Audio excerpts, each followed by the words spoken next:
This racing game made me quit YouTube and racing games altogether for a while. You heard me right. And there is a reason why not only me but others in the racing game community either stopped uploading or straight up deleted their channels. And it's all this game's fault. Kind of. Now I wanna give you some context. For the longest of time now, racing games in general have been quite meh, some coming close to success, others being far from it, but in summary it's been a very rocky climb, and still is a very rocky climb. But the genre itself has a problem. A big one. When was the last time a racing game was mainstream? And some of you may think, why is that important? A franchise does not need to be mainstream to be good, and of course that is true, but what I'm really saying here is, when was the last time a racing game reached the masses of people to the point either people you know in school, at work, etc. currently play or have played the game, or to the point where your favorite streamer decides to play the game? Well, that's the thing, it hasn't. We haven't felt that type of hype since Need for Speed Underground 2, Most Wanted, Hot Pursuit, Gran Turismo 4, Midnight Club, Burnout 3, etc.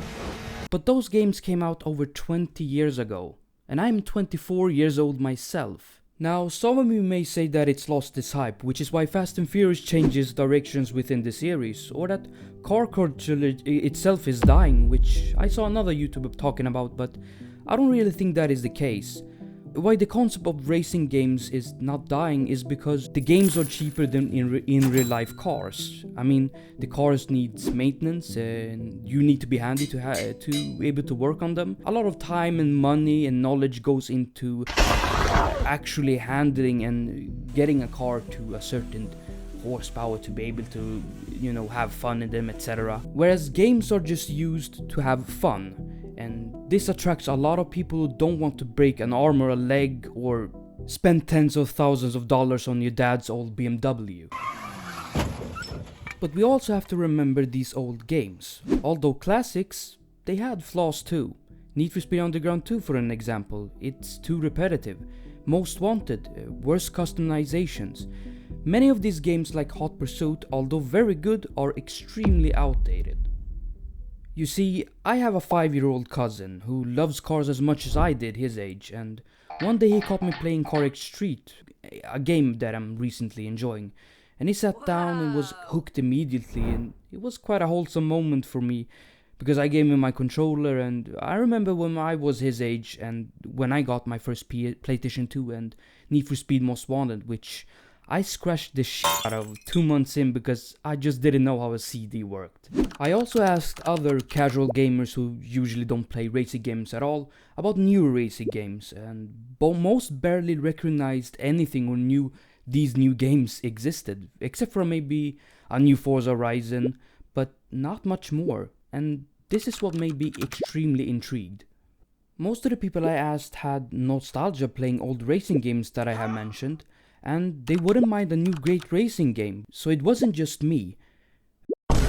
Also, they felt that there aren't any and wondered why. The problem isn't that there aren't any racing games, the problem is that they're not good enough, and that's exactly how I would describe Need for Speed for the past 11 years.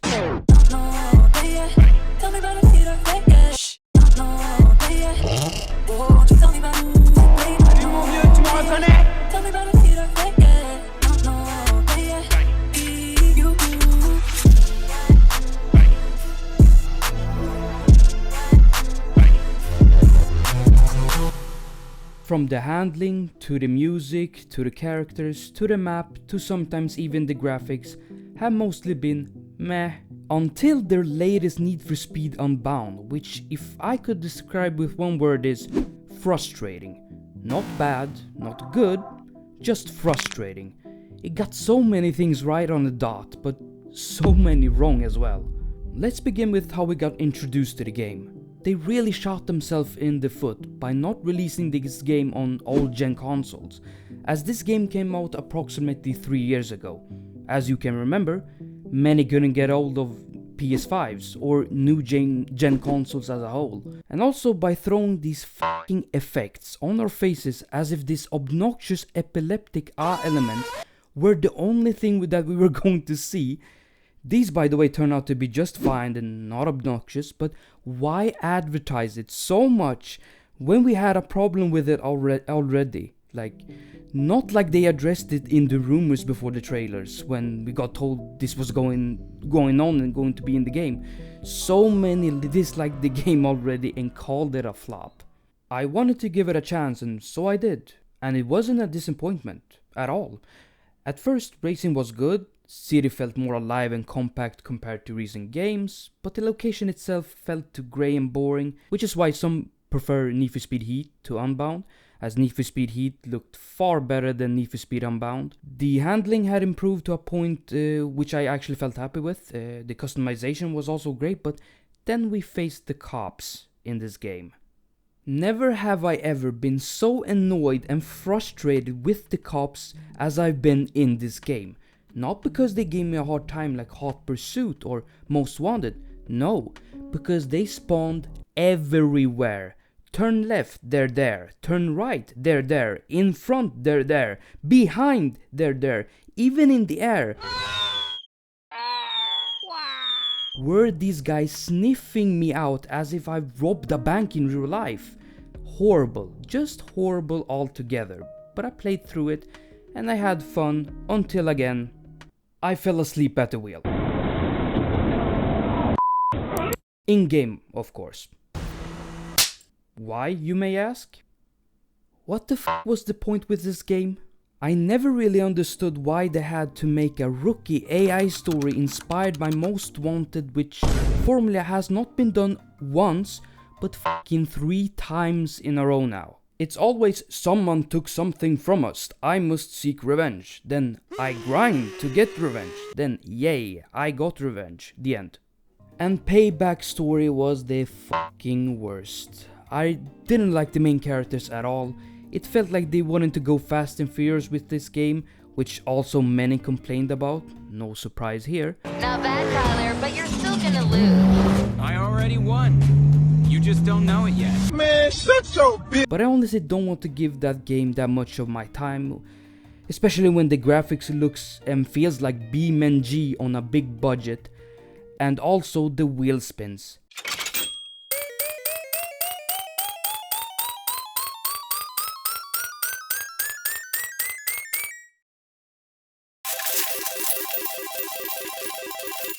Fucking EA and their slot machines always have to drop that one in there for us, didn't you? Getting all of us casino addicted. They couldn't resist. Anyways, the games got better over time, but it still feels very see-through and obvious at this point. Then there is the music. Oh god, please no, not the music.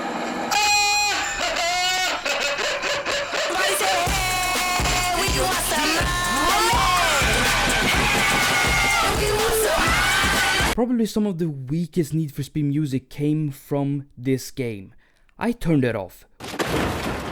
Within the first week of playing, it was that shit. I respect the idea of going international, I really do, but it just didn't make sense for me in this game.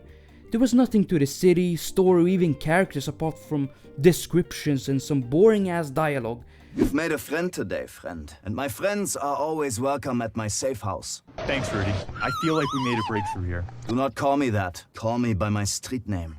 Which is... Der Nail. What does that make me? Der Hammer? But it still didn't make any sense. It feels like they just added in there for some diversity points.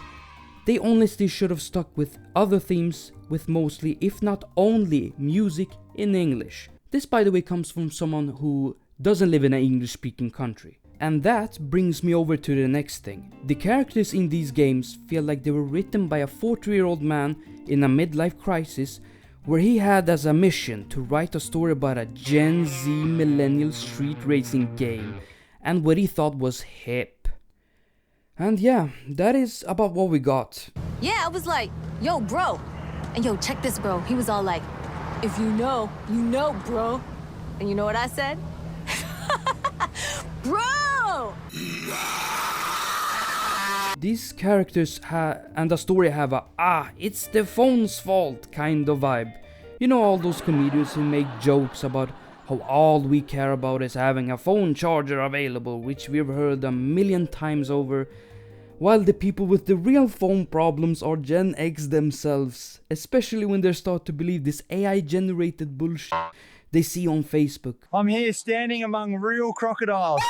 Man, I had my parents come to me all excited about a video. They were like, oh, look. Today, me and Yeti Boo are popping 30 zins and What the fuck is this piece of shit? And I debunked that shit in 2 seconds, and they looked at me all surprised, like, bro, this is tiring and just bad at best. But, luckily, the gameplay made up for it, as the races were at times very exciting and fun. But that's where it stopped for me. I uninstalled the game after a couple of weeks of playing on and off, and that was that. I came back for some updates sometimes, but I never really stuck around for too long. This is when I decided to take a break from YouTube altogether, as I felt very uninspired to upload anything regarding the franchise I loved so much. And ironically, others did too. And I know some did for their own personal reasons and not just the genre kind of sucking for a long time. Boy, ain't no way, boy. Boy, ain't no way, boy. Wow. But why make a return now? Because I want to push for a change that has proven to work. You see, there's this game called Overwatch 2, which is this 5v5 or 6v6 multiplayer game where you try to defeat the other team. You have different classes, abilities, etc. You get the point. Well, this game sucked, and it did so because they straight up didn't care about what people wanted at all, and only cared about money and how to make more. That's when Marvel Rivals came in. Same concept, but better in every aspect. It really shook Overwatch to its core. It was to the point where they actually started to add stuff into the game that people had been begging for. But it was a little too late. Marvel Rivals had already cemented themselves as a game that is here to stay. However, that was short-lived, as Overwatch took advantage of the Marvel Rival hype and their own experience to make a comeback. Sadly, another W for the Chinese sellouts. And what do I mean by that? Well, as you may or may not know, Blizzard was once a company that cared and made some very good games, including Overwatch, until they turned around and said fuck you consumers. And also started touching with... Oh wait, that's the wrong case. Just wait a minute, wait.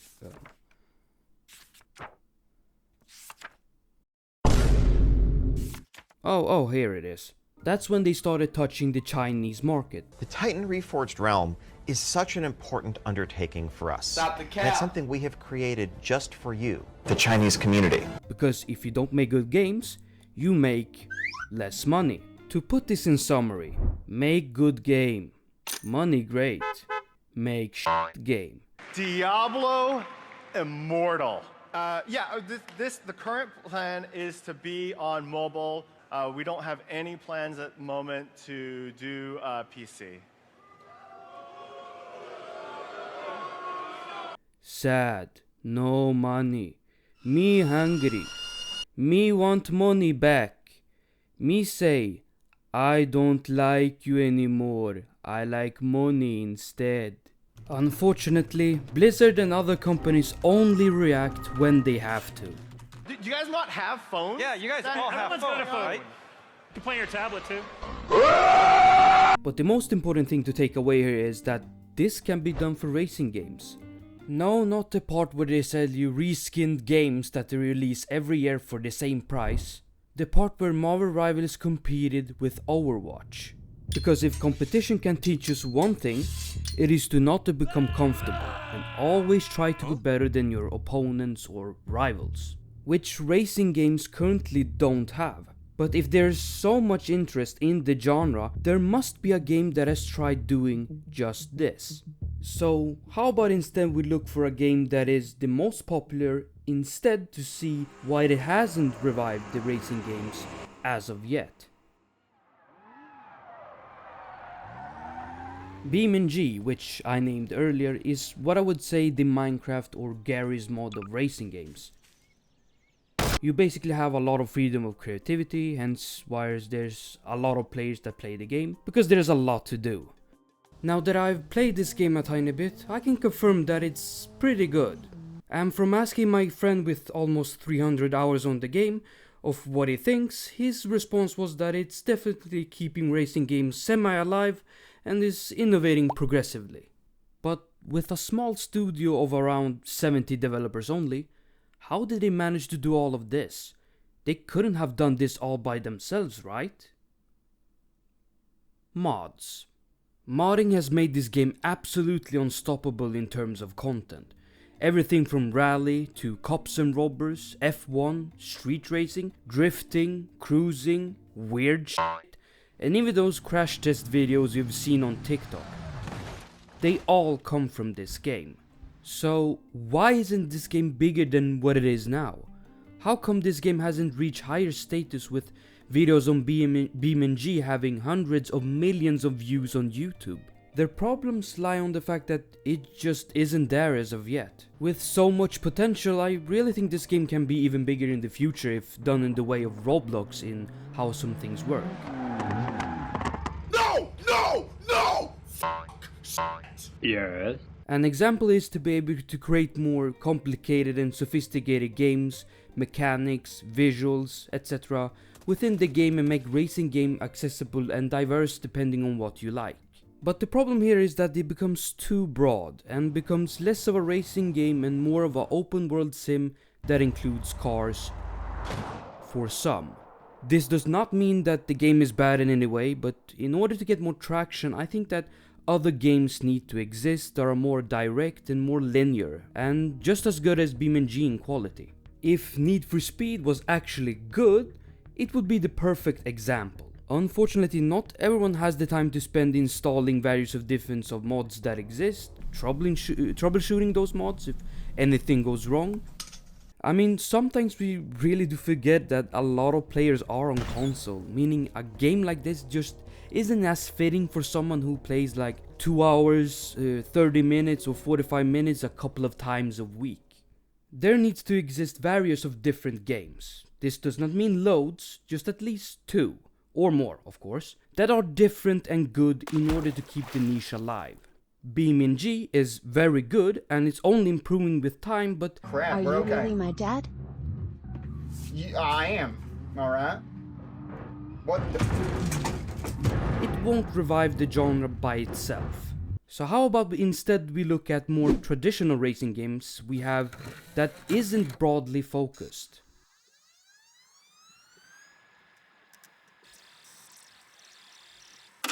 As some of you may be aware of, Tokyo Extreme Racer has been released very recently and it's made its comeback after many years of not releasing a game. And it looks great. From what I've been seeing and hearing, it's a game that took the sentence, "If it works, don't change it," to its core. And it worked. For those of you that don't know, it's based in Tokyo where you race in the highways and where you progress from regular beaters to the best cars available and is able to beat bosses and become the best. Fairly simple concept, the game is fun, interactive, looks good and plays good. Overall, it's a great arcade racer, as its predecessors. But this alone is not enough. This worked in the early 2000s, which convinced people like me to be really invested in these type of games, but a lot of things has changed since then.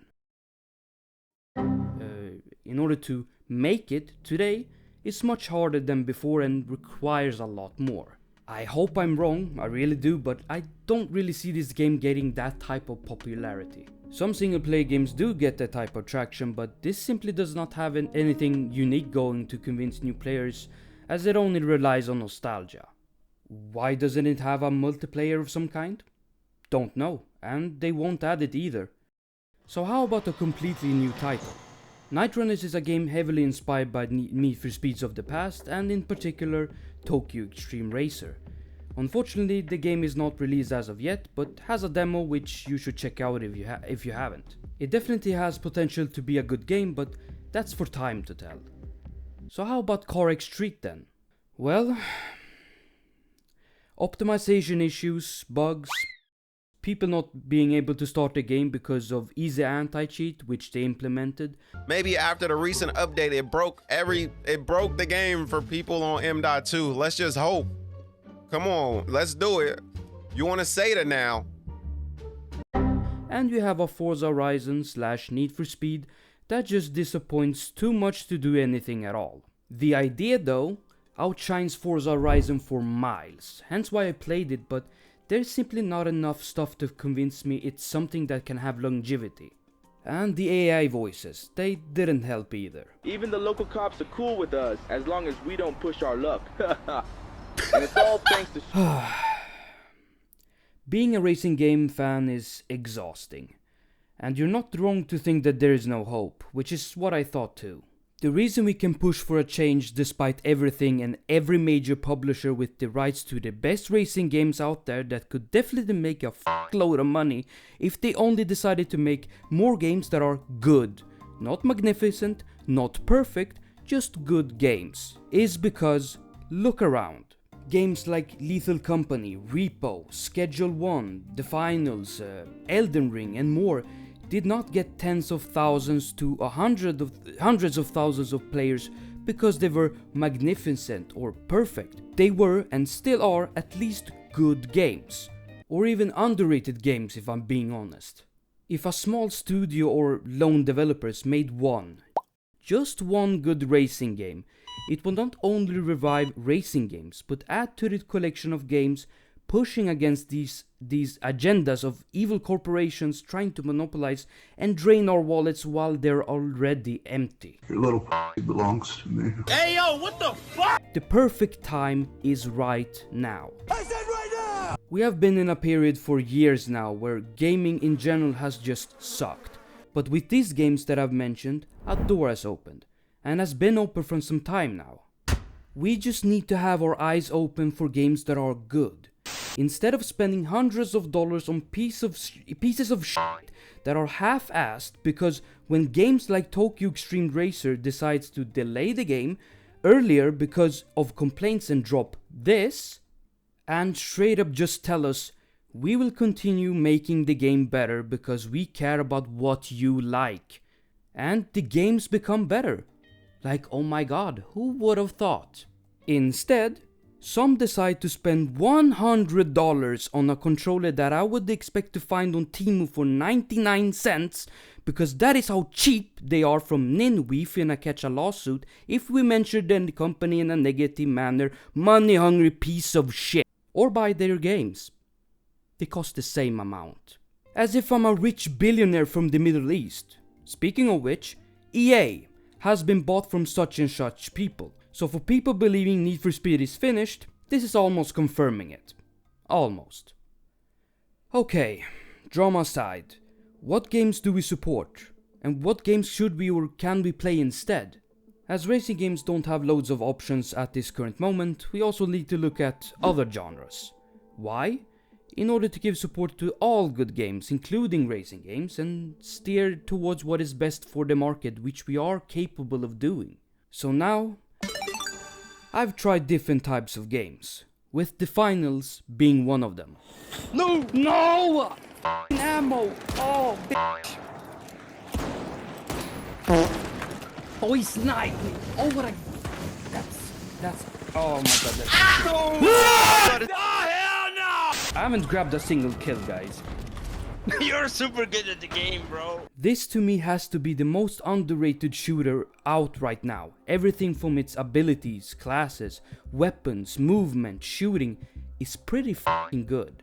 Oh no. Why they're always behind me? No. Behind you. They love you, bro. That's why. Yo, you got a fat ass, man. And the best thing about it, it's free. The worst thing about it? Hackers, please fix this f***ing problem. Please. I accidentally pressed the button. Hey, come here. Man, no scope! But this right here is skill issue. It's not like other games where your experience totally ruins because of it. And that is a rare dub. I'm being serious. This is the only modern shooter which hasn't caused me to crash out because of bullshit, hackers and all that. It's a lot of fun. Another game I'd recommend is Elden Ring, but I don't personally play it. Why? Yeah, my desk would otherwise look like this. Engine start, no problem. 5 minutes. Tidin, problem engine kaput. But luckily, 2 of my boys do. Oh my. I was behind his blades. And they suck. At least for now. I hope to God they get better, because these 2 are fighters. Yeah. Oh my god. Oh, brother! No You way. died again. Their mission is to become the Elden Lords by conquering bosses like Melania. Oh, Melania. Even if they don't get the characters right, at least their skills make up for it. Okay, he got us both. Oh my god.